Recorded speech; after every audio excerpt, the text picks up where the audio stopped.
நான் கடந்த 15 ஆண்டுகளாக அண்ணா திராவிட முன்னேற்ற கழகத்தில் பல்வேறு பதவிகளில் இருந்து தற்போது டி நகர் வடக்கு பகுதி கழக செயலராக பணியாற்றிக்கிட்டு இருந்தேன். இப்போ போன எலெக்ஷன்ல நாடாளுமன்ற பாராளுமன்ற எலெக்ஷன்ல 2024 எலெக்ஷன்ல தூத்துக்குடி நாடாளுமன்ற வேட்பாளராக அதிமுக சார்பில் போட்டியிட்டேன். இப்ப பாத்தீங்கன்னா தமிழ்நாடு மக்கள் பெரும் ஊழலோடு லஞ்ச லாவணியத்தோடு இந்த மக்கள் பட்ட கஷ்டம் நாடறிந்தது. பெற்றோர்கள் தாய்மார்கள் எல்லாரும் பாத்தீங்கன்னா குழந்தைகளை ஒரு போதைப் பொருளுக்கு அடிமையாயிருமோ, போதைப் பொருள் மாநிலமாக தமிழ்நாடு விளங்கிக்கிட்டு இருந்துச்சு. மக்கள்லாம் ஒரு நல்ல தலைவன் கிடைத்திட மாட்டலாம் அப்படிங்கக்கூடிய ஒரு ஏங்கிக்கிட்டு இருக்கக்கூடிய ஒரு காலகட்டத்தில் ஒரு தமிழ்நாட்டை காப்பாற்றுவதற்காக போதைகளை ஒழிப்பதற்காக லஞ்ச லாவணியத்தை ஒழிப்பதற்காக இறை தூதராக நம்மளோட சிஎம் புரட்சி தளபதி அவர்கள் மக்கள் பெரும் ஆதரவோடு ஜெயிச்சு நல்லாட்சி புரிஞ்சுக்கிட்டு இருக்காங்க. அந்த மக்கள் பெரும் ஆதரவோட நல்லாட்சி நடத்திக்கிட்டு இருக்கக்கூடிய புரட்சி தளபதி வழியில இன்றிலிருந்து செயல்பட இருக்கேன். ஆமா, ரொம்ப சந்தோஷமா இருக்கு, மன நிம்மதியா இருக்கு, மன மகிழ்ச்சியா இருக்கு உண்மையிலே.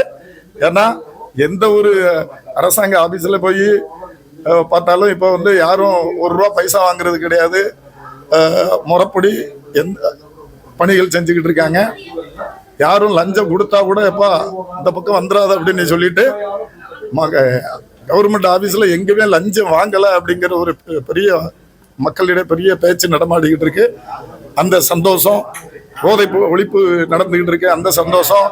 அந்த சந்தோஷத்தோட இன்னைக்கு கட்சியில தொடர்ச்சியா அதிமுகவை சார்ந்திருக்கக்கூடிய எம்எல்ஏக்களாகட்டும், முன்னாள் எம்எல்ஏக்களாகட்டும், முன்னாள் அமைச்சர்களாகட்டும் தொடர்ச்சியா இணைஞ்சிட்டு வராங்க. இப்படியே இணைஞ்சிட்டு வரக்கூடிய நிலையில இருக்கக்கூடிய அதிமுகவுடைய நிலை குறித்து உங்களுடைய கருத்து?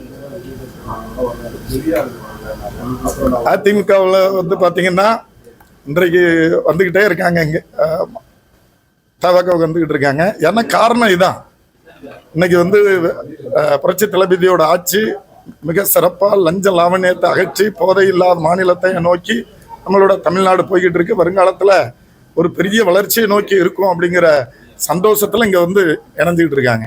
வரக்கூடிய தேர்தலில் போட்டியிடுவதற்கான ஏதாவது நிபந்தனை வைத்து அப்படிலாம் இல்ல. நம்ம இதான் நமக்கு நல்லாட்சி நடந்துகிட்டு இருக்கு. மக்கள் ரொம்ப சந்தோஷமா இருக்காங்க, புத்துணர்ச்சியா இருக்காங்க. ஏதோ ஒரு கஷ்டத்துல இருந்து நீங்கிற மாதிரி மக்களோட பேச்செல்லாம் இருக்கு.